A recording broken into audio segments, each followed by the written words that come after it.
Hello and welcome to another episode of Tireless Tracker, which is my Ryan O'Loughlin Legacy MTG vlog, where I'm talking about my preparation and eventual competition in the North American Legacy Championships this October in Pittsburgh, Pennsylvania. And up until now, we've been talking about the meta and what deck I'm going to play, and we finally decided on Shardless Bug. And what is the logical next step? Why, you must build the deck. How can you build the deck without playing it? So I'm here today with my pal Baleful Strix and Shardless Agent. We're going to be hanging out, sleeving up some cards. Actually, they're already sleeved. Let's get to it. So I've got all my magical cards here with me. We're going to get right to it, get this deck together so we can play some games. Of course, we're going to start with the most important color in Magic, green. There is nothing without green mana. Green mana is life.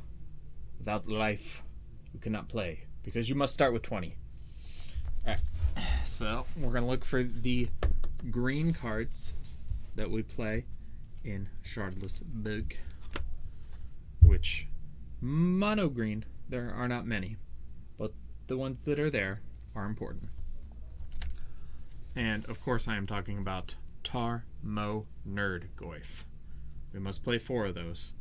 I like to call Shardless Bug the mediocre beats. Well, this is our only creature that really packs a significant punch. He's a little boring, but he's reliable and necessary. So we are going to play 4 Tarmo Nerds. Oh. Maybe we should put in this Dryad Arbor here with these Green Sun Zeniths and get this Green Sun Zenith package going. But Green Sun Zenithing for a Shardless Agent sounds bad. So does cascading into a Green Sun Zenith, unless, I guess if the Dryad Arbor's in your deck, you could still get that. There's some mono green sideboard cards that we may play. But for the most part, we're going to go ahead and move on to another color. Blue. Blue mana. The Cunning Wizard's mana. Necessary for most fair Magical the Gathering decks. Alright, so blue. Not all, but the majority of them. Alright. Now we come across the Policeman of the Legacy format. Force of Will. If your opponent is doing something unfair, chances are you're going to need 4 of these puppies. Right, so let's go ahead and lay these out. 4 Force of Wills. 5 mana card. 5 mana. Counter target spell. What? Is that really something you can afford to play? I don't know, man. Alright, moving on. We need some more blue spells. We need Venser's Sower of Temptations, Jace. Jace the Mind Sculptor, the greatest of all the Planeswalkers. A huge question when building Shardless Bug is to play or not to play the Jace. I have been off Jace because of the amount of Pyroblasts running around. I've been playing Garruk Relentless instead.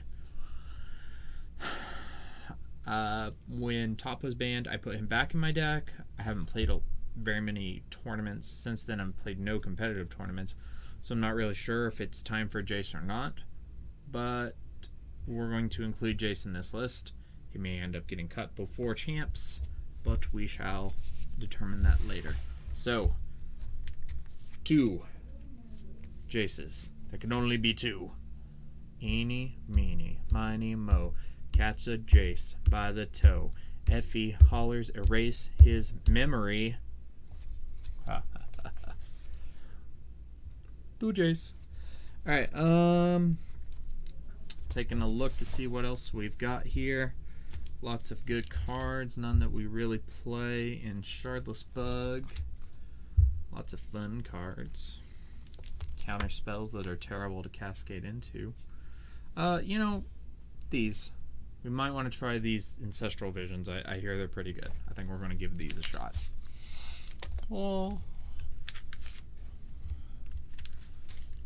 grabbing lots of 4-ofs now. It's a big pro to playing Shardless, as you play mostly 4-ofs.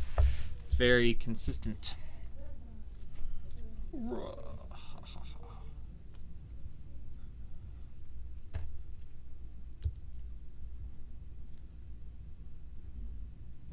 Okay. So far we've got 4 Ancestral Visions, 4 Tarmo Nerds, 2 Jaces, and 4 Force of Wills. Brainstorm. That's a card that people play. I hear it's pretty good. We're playing a blue deck. This is now Merfolk. We should probably play 4 of these. So do we play the Masks art? Or do we play the dual deck art? Though these are Conspiracy. Those originally printed in the Izzet versus Golgari dual deck. I'm partial to these puppies, but I think we're gonna mix it up. Since I usually play the other ones, I'm gonna give these guys a whirl.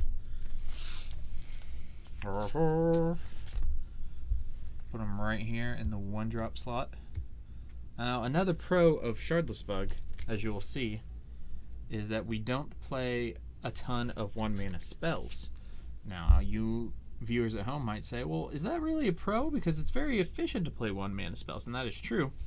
But it also makes you very weak to Chalice of the Void. Chalice decks are usually a pretty good matchup for Shardless Bug, and they have been quite popular over the past couple of years. So, it's a very nice. Very nice. How much? Alright, so that's it for Mono Blue. We're going to move into some multicolored spells, specifically Dimir, with one of my all-time favorite creatures, the Baleful Strix.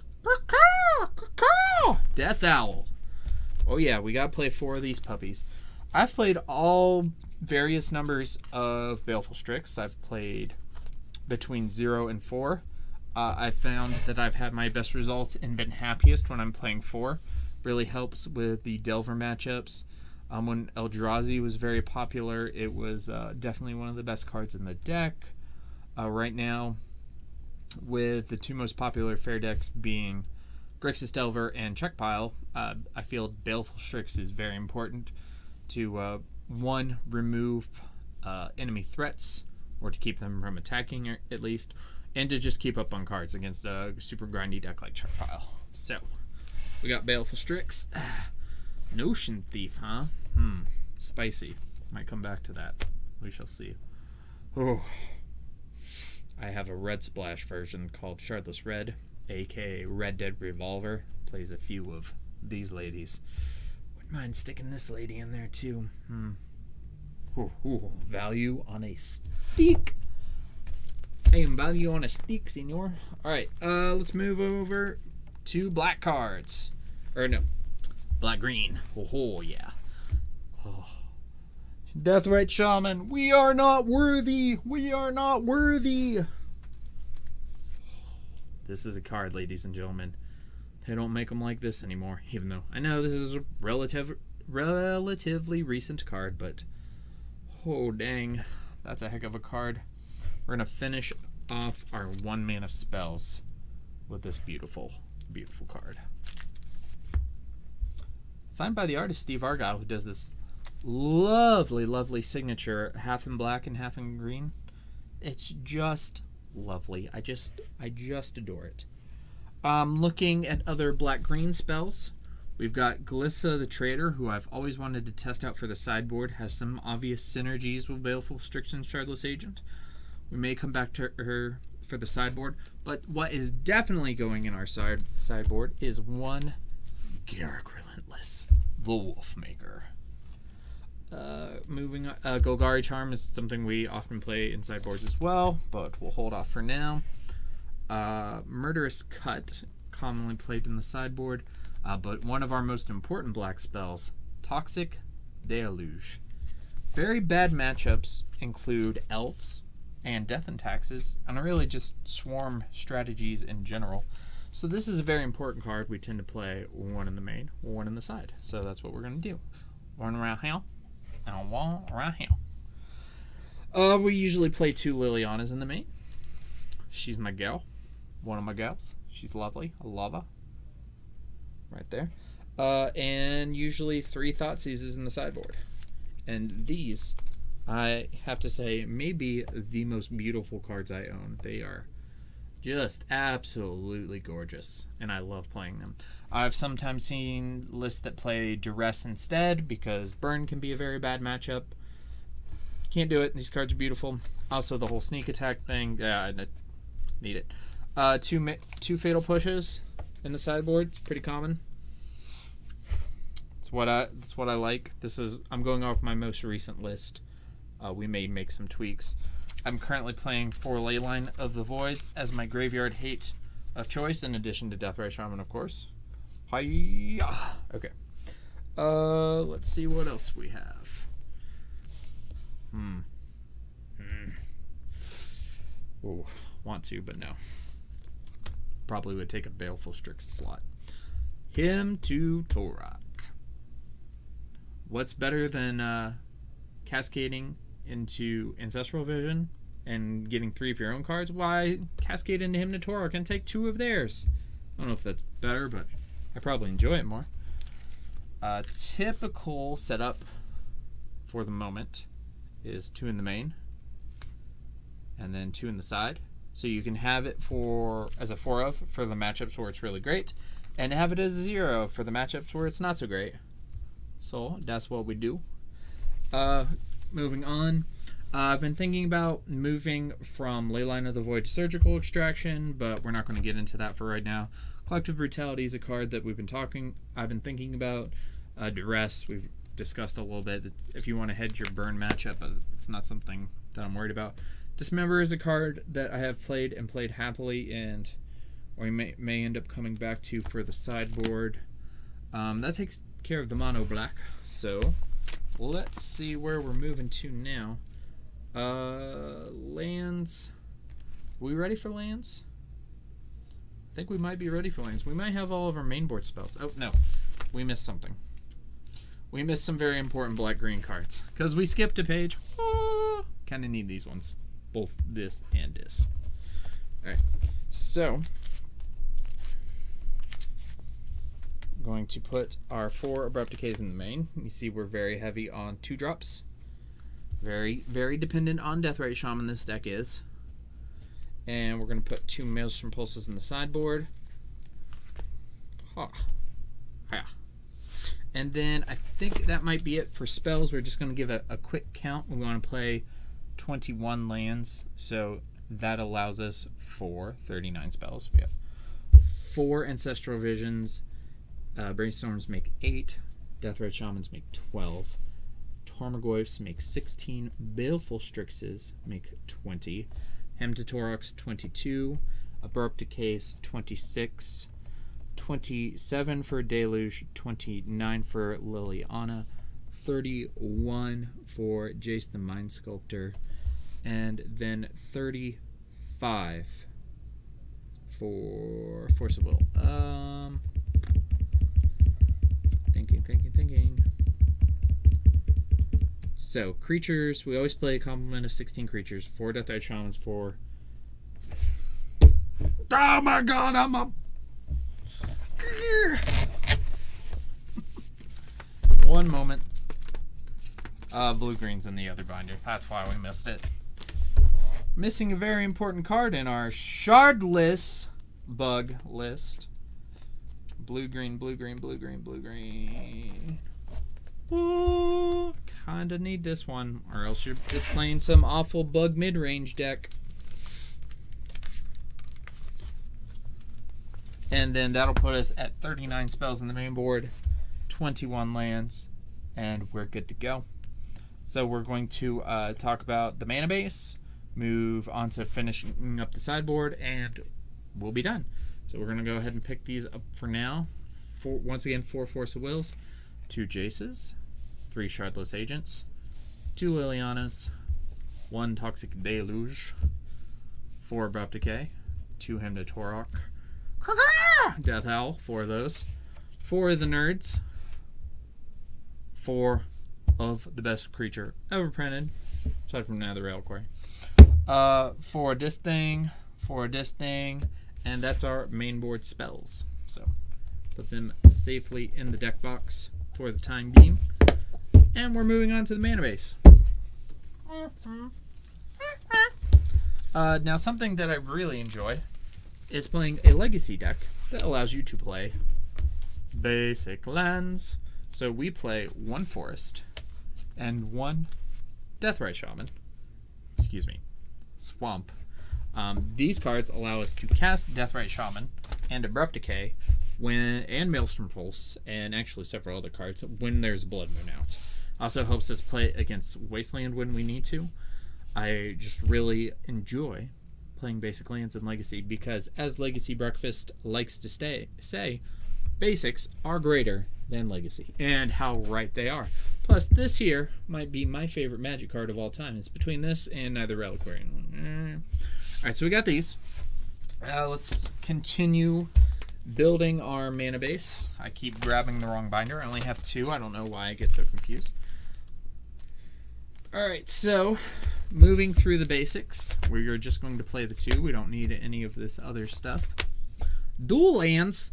Dual lands are very important. Okay, so 3 Underground Seas is what I typically play. Oh, because this is your most commonly fetched dual land. Ta-da! Lets you cast very many of your nest spells.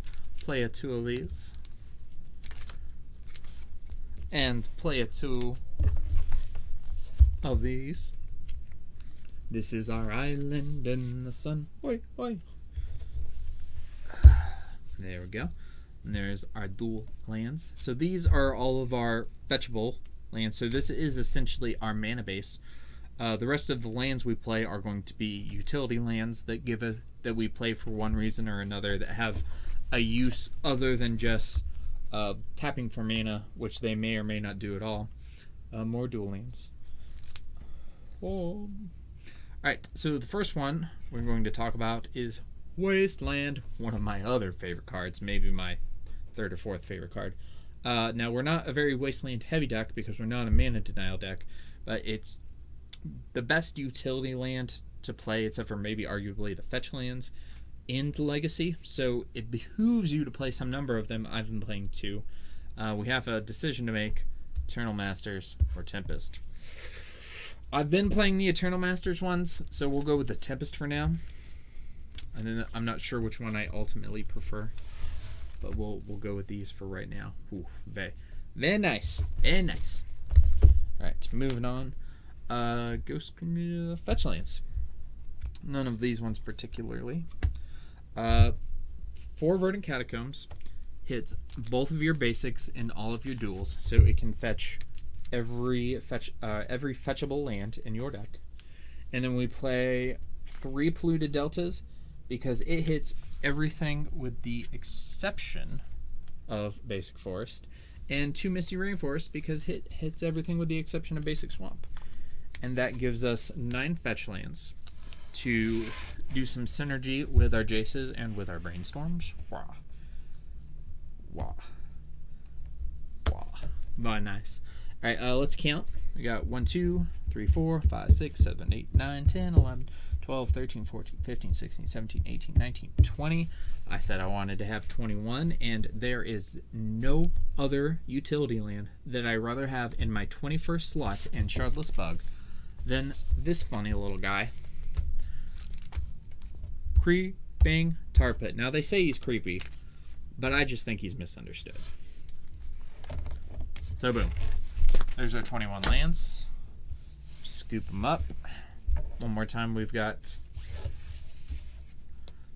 2 Wastelands, 1 Creeping Tar Pit, 4 Verdant Catacombs, 3 Polluted Delta, 2 Misties, and that is the utility portion of our mana base. And then our mana for our mana base is 2 Tropical Islands, 2 Bayous, 3 Underground Seas, and a Forest and a Swamp.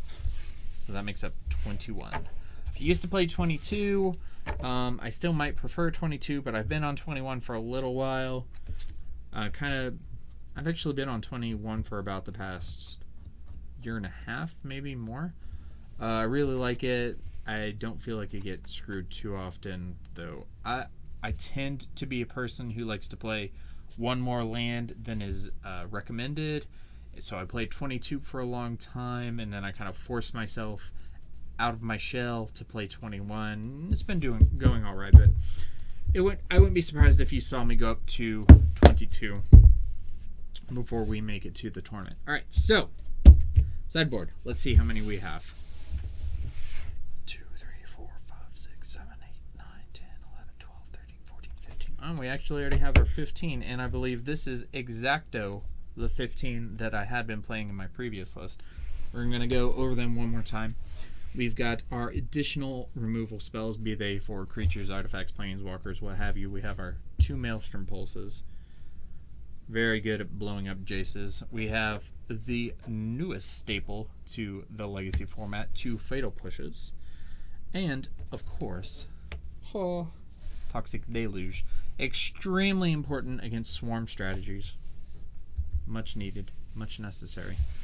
Then we have, for discard, we've got 2 Hymn to Taurox and 3 Thoughtseize. Very important against the combo decks, which is also not a good matchup. There's 2 schools of bad matchup for Shardless. It's usually combo and then any kind of go wide creature strategy. Then our anti-graveyard hate. Hiya! And then against the fair decks of the world, we have Garruk Relentless, who's creates creatures on a stick. He's removal, killing a Monastery Mentor with him felt real nice. And he also, on his flip side, does many things. He's a very good utility slot. Go ahead and show you what the back looks like. Ooh, spooky scary. I'll have to put him away. And so just one more time, we've got 1 Garruk Relentless, 4 Leyline of the Voids, that's 5. 3 Thoughtseizes, 2 Hymns, that's 10. And then Toxic Deluge and 2 Fatal Pushes and 2 Maelstrom Pulses. That's a blurry camera. It's also 15. And that's the deck. We've got it sleeved up and ready to go. Hopefully going to play some games with it soon, maybe even a tournament. How fun would that be? Imagine that, playing Magic at a tournament. What? We should do another episode of Tireless Tracker soon. Give you guys an update on how I've been preparing for the Legacy Championships. Already got my trip all planned out, set and ready to go. Super excited, can't wait. And I will see you guys for another episode of Tireless Tracker. Thanks for watching.